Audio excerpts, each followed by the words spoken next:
একটা খেজুর গাছের উপর ভর করে আল্লাহ রসুল সাল্লাল্লাহু তাআলা আলাইহি ওয়াসাল্লাম খুতবা দিতেন।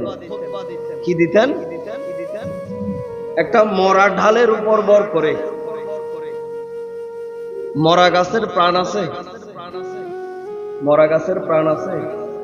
আমরা গাছ কেটে শুকিয়ে কি তৈরি করি? ফার্নিচার তৈরি করি না?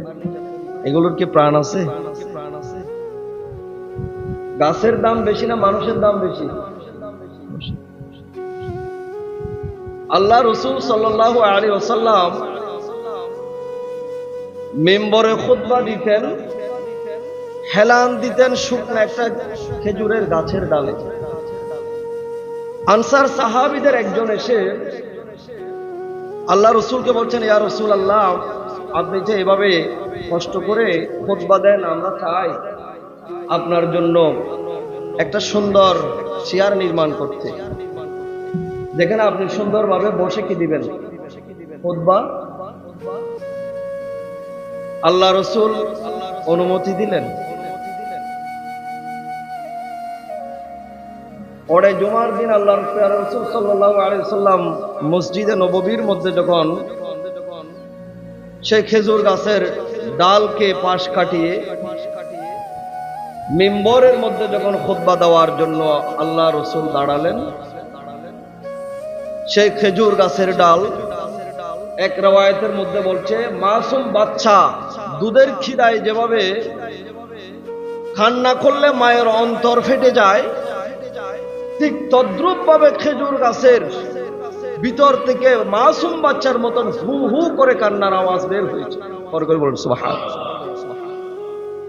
আরেক রওয়ায়াতের মধ্যে আছে ওট যেভাবে কান্নাকাটি করে, ঠিক তদ্রুপ ওঠের আওয়াজের ন্যায় আওয়াজ দিয়ে সেই খেজুর গাছ কান্নাকাটি করছে।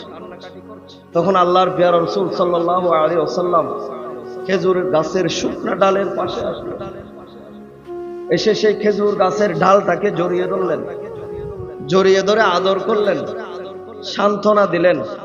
সুবহানাল্লাহ বলেন। খেজুর গাছ তো বেদাত করেছে। খেজুর গাছ কি করেছে? খেজুর গাছের জন্য জান্নাত জাহান্নাম আছে? নামাজের হুকুম আছে? নামাজের হুকুম খেজুর গাছের জন্য আছে?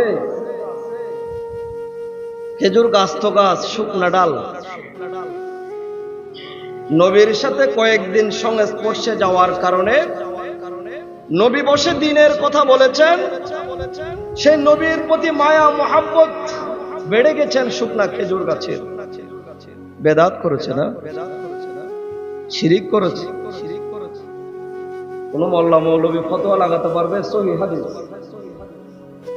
অনেকের রওয়ায়াত করেছেন এই হাদিস।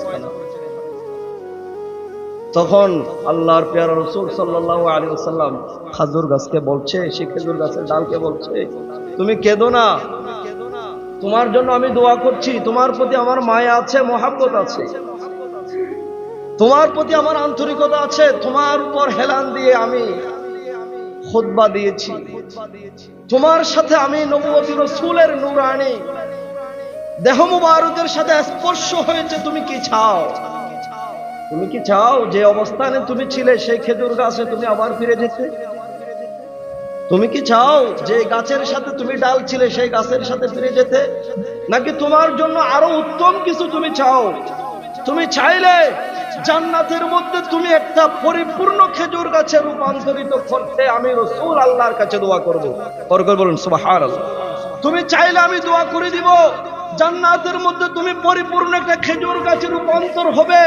সেই খেজুর গাছ থেকে আমার উম্মতেরা, রাসূলের আশিক উম্মতেরা কিয়ামতের ময়দানের শেষ ফয়সালার পরে জান্নাতে গিয়ে তুমি খেজুর গাছ থেকে খেজুর ছিঁড়ে খাবে এবং রাসূলের আশিক কি সেটার প্রমাণ তারা জান্নাতের মধ্যেও পাবে। বড় করে বলুন সুবহানাল্লাহ। আর একটু বড় করে বলুন সুবহানাল্লাহ। বেদাত করেছে। আল্লাহ কি হুকুম দিয়েছিল? আল্লাহ কি খেজুর গাছকে বলেছে যে খেজুর গাছ সাবধান, কিয়ামতের ময়দানে বিচার হবে কিন্তু তোমার? এই শুকনা খেজুর গাছের ডাল সাবধান হয়ে যাও, কিয়ামতের ময়দানে বিচার হবে কিন্তু তোমাকে রেখে রাসূল যখন মিম্বরে উঠে যাবে, তখন যদি তুমি কান্না না করো, হুকুম কি খেজুর গাছকে করেছিল? করে নাই। এটা হচ্ছে ইশক, মুহাব্বত, হুব্বে রাসূল। রাসূলের প্রেম নিয়ে শুকনা ডাল, যার জন্য জান্নাত নাই, যার জন্য জাহান্নাম নাই, সে কোনো প্রাণীও নয়।